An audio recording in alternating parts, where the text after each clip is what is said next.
उत्तर प्रदेश में आयोजित भारत में पशु नस्लों का विकास विषय पर कार्यशाला के दौरान एनडीडीबी एवं एनडीडीबी की सहायक कंपनियों ने डेयरी एवं संबंधित क्षेत्रों में किए गए विभिन्न कार्यों का प्रदर्शन किया। इस प्रदर्शनी का उद्घाटन माननीय मुख्यमंत्री श्री योगी आदित्यनाथ, केंद्रीय मत्स्य पालन, पशुपालन एवं डेयरी मंत्री राजीव रंजन सिंह उर्फ ललन सिंह तथा उत्तर प्रदेश के पशुधन एवं दुग्ध विकास मंत्री धर्मपाल सिंह, गेब्रियल डी वांगसू, मंत्री पशुपालन, पशु चिकित्सा एवं मत्स्य पालन, अरुणाचल प्रदेश सरकार, अलका उपाध्याय, सचिव तथा सुश्री वर्षा जोशी, अपर सचिव, पशुपालन और डेयरी विभाग ने संयुक्त रूप से किया। इस प्रदर्शनी में डेयरी किसानों, उद्योग विशेषज्ञों एवं सरकारी अधिकारियों ने भी उत्सुकतापूर्वक भाग लिया। राजधानी लखनऊ के इंदिरा गांधी प्रतिष्ठान में आज भारत में पशु नस्लों का विकास कार्यक्रम का आयोजन किया गया, जिसमें माननीय योगी जी यहाँ पे कार्यक्रम में उपस्थित थे। इस मंच के माध्यम से सर क्या कुछ खास संदेश देना चाहेंगे? पहले तो अपना पूरा परिचय। मैं डॉक्टर मुकेश बेरीवाल, मुख्य कार्यकारी Kashi milk producer company limited Varanasi से हूँ। जो बुंदेलखंड में माननीय मुख्यमंत्री जी के सानिध्य में बलिनी ने मिल्क प्रोड्यूसर कंपनी ने काम किया, उसी की तर्ज पर दूसरी मिल्क प्रोड्यूसर कंपनी बनी, उसी में काशी है। हमारे साथ आज लगभग 35,000 महिलाएं जो दुग्ध उत्पादन करती हैं वो जुड़ी हुई हैं और प्रतिदिन लगभग 1.5 लाख लीटर दूध हम प्रोक्योर कर रहे हैं, उनसे सोर्स कर रहे हैं और उचित दाम पर कर रहे हैं। उन्हें एक जो बिचौलिया था वो हटा के डायरेक्ट वो हम उनसे परचेज कर रहे हैं और उनको उचित दाम दे रहे हैं। बिल्कुल सर, आज इस मंच के माध्यम से सरकार से कुछ अपील करना चाहेंगे आप? सरकार से काफ़ी सहायता मिल रही है और जो यूपी एसआरएलएम है, उत्तर प्रदेश राज्य ग्रामीण आजीविका मिशन, उसी से वित्त पोषित ये कंपनी है। तो सरकार से सिर्फ यही एक और गुजारिश है कि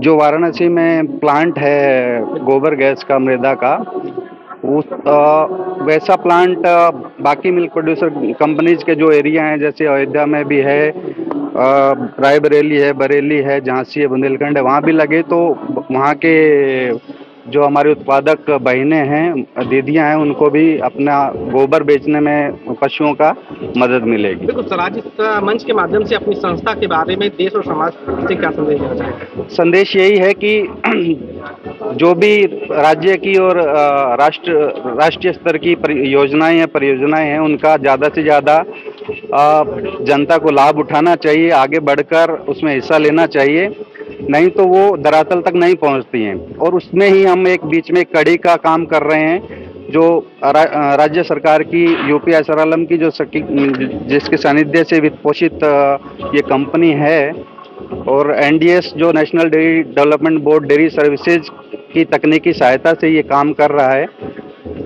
तो संदेश यही है कि जो भी योजना है, राज्य की है, राष्ट्रीय स्तर की है, उसको आगे आप बढ़कर उसका उपयोग लेना चाहिए, उसका लाभ लेना चाहिए। मेरा नाम डॉक्टर दुर्वेश कुमारी है और मैं पीसीडीएफ की एक यूनिट है मेरठ में, सीडीटीआरआई मेरठ, जहाँ पे ट्रेनिंग होती है, फार्मर्स की भी होती है, और जो पशु मैत्री हैं जिनके बारे में आज ये बहुत बड़ा कार्यक्रम जो है उत्तर प्रदेश के लखनऊ में राजधानी में हुआ है, और पशु नस्ल सुधार के ऊपर। और पशु नस्ल सुधार के जो मैत्री हैं वो प्रशिक्षण हमारे संस्थान हैं, तीनों में कराए जाते हैं यूपीएलडीबी के माध्यम से।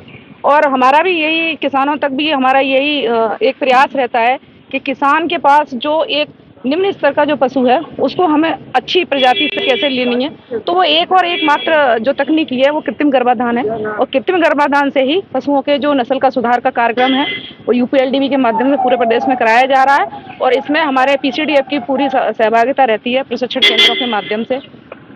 बिल्कुल मैम, आज इस मंच के माध्यम से देश और समाज के लोगों से क्या अपील करना चाहेंगे? मेरी अपील यही है कि जो किसान हैं, किसान जो तकनीकी भारत सरकार के जो स्कीम में जो आ रही है ये राष्ट्रीय गोकुल मिशन के माध्यम से, इसको अपनाएं और इसका फायदा लें, और इसी फायदे से किसान की आय दोगुनी हो सकती है। मैं सहज मिल्क प्रोड्यूसर ऑर्गेनाइजेशन का सीईओ के तौर पे काम करता हूँ। बिल्कुल सर, आज इस मंच के माध्यम से अपनी संस्था के बारे में क्या कुछ खास संदेश देना चाहेंगे? लोगों से क्या अपील करेंगे? जो सहज मिल्क प्रोड्यूसर ऑर्गेनाइजेशन है वो दूध उत्पादकों की अपनी कंपनी है, वो दूध उत्पादकों के हित में बहुत सारा काम करती है। आज वो संस्था के साथ 1,32,000 से ज़्यादा लोग किसान जुड़े हुए हो, जिसमें से करीब 68,000 महिला उनके साथ जुड़ी हुई है।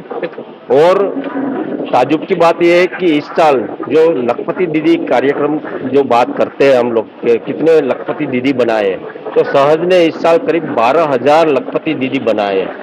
और टोटल जो सहज से जुड़े किसानों में अगर बात करें तो करीब 27,000 किसान लखपति दीदी लखपति बने हैं इस साल।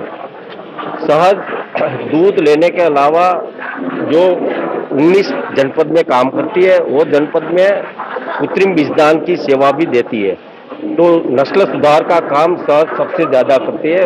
लास्ट ईयर हम देखें तो करीब 7 लाख एआई पशुओं में एआई किया है। तो आज उत्तर प्रदेश में सबसे ज्यादा नस्ल सुधार का काम भी आज सहज कर रही है। सर, कहीं ना कहीं इस मंच के माध्यम से अपनी संस्था के बारे में गवर्नमेंट से कुछ खास संदेश देना चाहेंगे, अपील करना चाहेंगे गवर्नमेंट से आप? उत्तर प्रदेश गवर्नमेंट किसानों के लिए बहुत अच्छा काम करती है और उनसे राष्ट्रीय गोकुल मिशन है या नंद बाबा मिशन है, उसके जरिए बहुत अच्छा काम करती है। और योगी जी के अनुशासन में बहुत अच्छा काम हो रहा है और उनसे बहुत जब भी हमको जरूरत पड़ती है तो गवर्नमेंट की तरफ से पूरा हमको सहयोग मिलता है। कितनी महिलाएं जुड़ी हैं आप? हमारे संस्था के साथ 68,000 से ज्यादा महिलाएं जुड़ी हुई है और उनमें से करीब 12,000 महिलाएं लखपति दीदी बनी है इस साल। बिल्कुल, लोगों से क्या अपील करना चाहेंगे अपनी संस्था के बारे में? मैं लोगों को यही अपील करना चाहूंगा कि ये अपनी संस्था है, सहज किसानों की संस्था है और उनके साथ जुड़िए। हमारा जो क्योंकि ये किसानों की संस्था है तो उसमें ट्रांसपेरेंसी लेवल बहुत हाई है। दूध उत्पादकों को जो भी उनका फेट एसएनएफ है उनके आधार पे पैसा उनका मिलता है।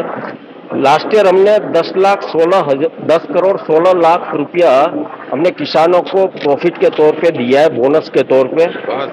और संस्था ने बहुत अच्छा विकास किया है और ये 10 साल पुरानी संस्था है तो लोगों का भरोसा भी है और भरोसा की वजह से 1,32,000 किसान हमारे साथ जुड़े हुए हैं। मैं डायरेक्टर पशुपालन राजस्थान सरकार जयपुर से आया हूँ। मेरा नाम आनंद सेजरा है और लखनऊ में ये जो कार्यशाला हो रही है पशुओं की नस्ल सुधार और विकास के लिए, ये बहुत अच्छा एक प्रयास है भारत सरकार का। और इस प्रयास के माध्यम से राष्ट्रीय गोकुल मिशन के अंतर्गत जो कार्य नस्ल सुधार के लिए चल रहे हैं उसको और गति प्रदान होगी। आज का जो कार्यक्रम हुआ है और अभी जो कार्यशालाएं होने वाली है उसके अंदर जो चर्चाएं होंगी वो निश्चय ही पूरे देश के लिए पशुओं की नस्ल सुधार के लिए, उनके संरक्षण संवर्धन के लिए उपयोगी सिद्ध होगी। सर, अपनी संस्था के बारे में संस्था की तरफ से सरकार से क्या अपील करना चाहेंगे? हम राजस्थान सरकार के पशुपालन विभाग से हैं।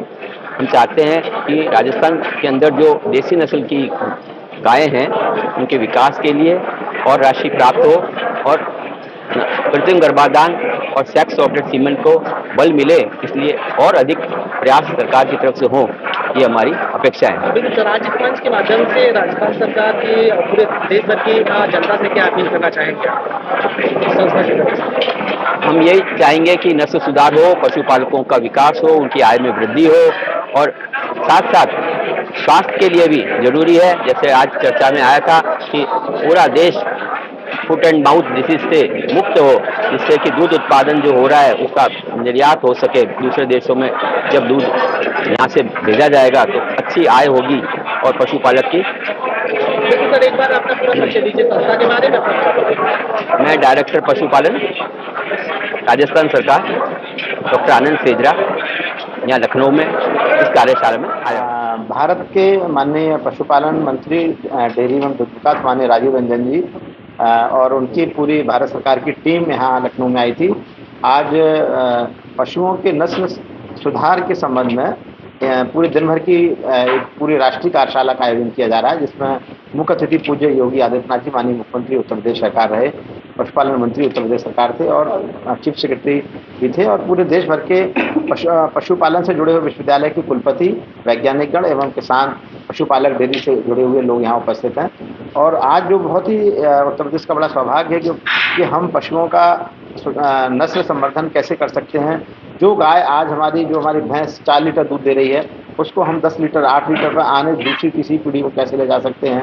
और कैसे हम कृत्रिम गर्भाधान के द्वारा अच्छी नस्ल के जो वीर है उसको हम कैसे जो है साहिवाल है, थारपारकर है, गिर है, कांकरेज है, हरियाणा है, इन नस्ल का हम कैसे निचले स्तर तक उसका प्रचार प्रसार कर सकते हैं, जिससे जो पशुपालक है हमारे, दुग्ध उत्पादक किसान है हमारे, उनकी गायों का भैंसों का दूध बढ़े, अच्छा रेट मिले, उनको 365 दिन हरे चारे की व्यवस्था हो, चिकित्सा प्रॉपर हो और उनके बैठने की व्यवस्था, कटिया मशीन, इन सारे विषयों को लेके और जो उनका डेयरी है कोऑपरेटिव, इस कोऑपरेटिव सेक्टर के बारे में को सशक्त बनाने के लिए आज ये कार्यशाला का आयोजन किया गया है।